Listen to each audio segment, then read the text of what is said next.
Sir, আমরা তো অনেক মানুষের উপর কত রাগ কত অভিমান করে অনেকটা সময় যোগাযোগ করি না, কথা বলি না। স্যার, একটু ভেবে দেখেছেন? চলুন একটু কল্পনা করি। আমার যখন ভীষণ করে মন খারাপ হয় তখন আমি ঠিক এই কথাগুলো খুব করে ভাবি। ধরুন আপনার একটা প্রিয় মানুষ আছে, আপনি তার সাথে খুব খুব করে অভিমান করলেন, অভিমান করে তার সাথে কোনো কথা বললেন না, মেসেজও করলেন না, কোনো খোঁজও নিলেন না। এভাবে অভিমান করেই রাতটা পার হয়ে গেল। সকালেও সে আপনার কোনো খোঁজ নিল না, আপনিও তার কোনো খোঁজ নেওয়ার সময় পেলেন না, কারণ মধ্যরাতে ছাড় আপনার ভীষণ করে বুকে ব্যথা করছিল। ওই যে কিছু হারিয়ে গেলে যেভাবে করে বুকে ব্যথা করে, কেমন জানি দম আটকে আসে, বুকটা চেপে ধরে, ঠিক সেই সময় আপনার ভীষণ করে তার সাথে কথা বলতে ইচ্ছা করছিল, কিন্তু আপনি আপনার ইগোর জন্য তাকে মেসেজ দেননি, কোনো কল দেননি। হয়তো তখন আপনার মনটা ছটফট করছিল, আপনি তারপরও তাকে কোনো মেসেজ দিলেন না।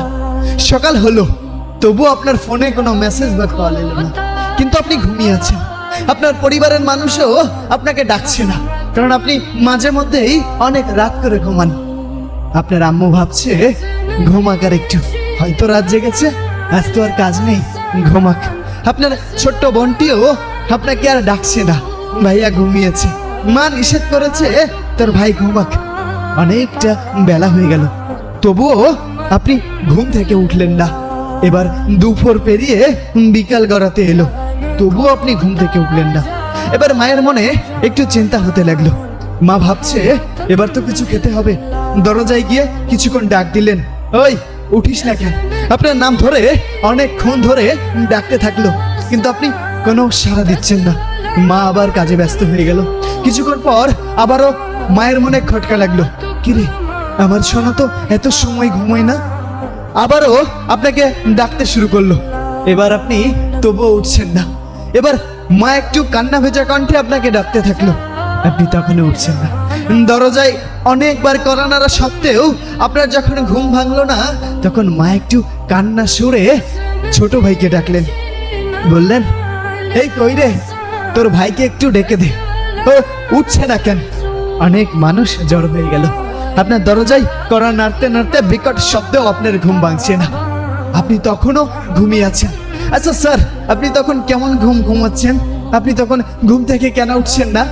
তখন পাড়া প্রতিবেশী এসে পরামর্শ দিল, দরজাটা এবার ভেঙে ফেলা উচিত। কেউ কেউ দরজাটা বিকট শব্দে আঘাত করছে। মা তখন খুব কান্না করছে, আপনার বোন এসে মাকে জড়িয়ে ধরে রাখছে। দরজাটা ভাঙা হলো, আপনি তো ঘুমিয়ে আছেন। ভিতরে গিয়ে দেখলো আপনার ফোনটা একদিকে পড়ে আছে, রিং বাজছে, একটার পর একটা রিং আসছে, তবু আপনার ঘুম ভাঙছে না। তখন আপনার কেউ একজন আপনার শরীর ধরে নাড়া দিল, নাড়া দিয়ে সে চমকে উঠলো, থমকে গিয়ে বসে পড়লো। মা এবার চিৎকার করে গিয়ে আপনার কাছে গিয়ে বসলো, স্যার কিছু ফিল করছেন? স্যার আপনি কি সত্যিই ঘুমিয়ে আছেন? তাহলে মা কেন কান্না করছে?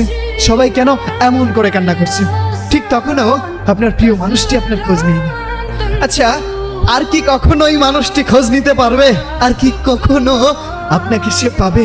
আচ্ছা স্যার, তারপর সব পাড়া প্রতিবেশী ব্যস্ত হয়ে গেল আপনার জীবনের শেষ গোসলের কার্যক্রমে। স্যার, আপনি তখন সবকিছুই দেখছেন, অনুভব করছেন। আপনি মায়ের পাশে গিয়ে বসলেন, মাকে বললেন, মা তুমি কেন কান্না করছো? এই তো আমি, তুমি কেন কান্না করছো?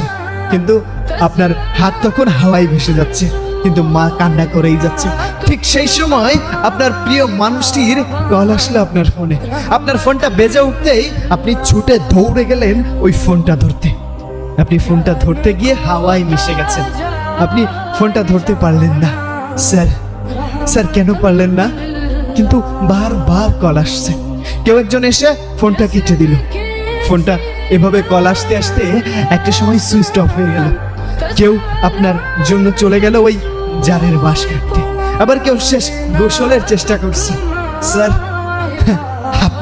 আপনার গা হাত পাও শীতল হয়ে আসছে, তাই না? কথাগুলো শুনে আপনি হারিয়ে যাচ্ছেন। একটু ফিল করুন, সবাই আপনাকে শেষবারের মতো দেখতে আসছে। আপনি ঘুমিয়ে আসছেন চিরনিদ্রায়। আপনার প্রিয় মানুষটি আপনার ফোনটা সুইচ অফ পাচ্ছে। সবাই যখন আপনাকে শেষ নিদ্রায় শুইত করে এসে বসে আসলো, তখন আপনার ফোনে কল আসছে। কেউ একজন আপনার কলটা রিসিভ করলো, কলটা রিসিভ করে বলল, আপনি কাকে চান? যখন আপনার নাম ধরে সেই মানুষটি কান্না করছে আর বলছে সে কোথায়।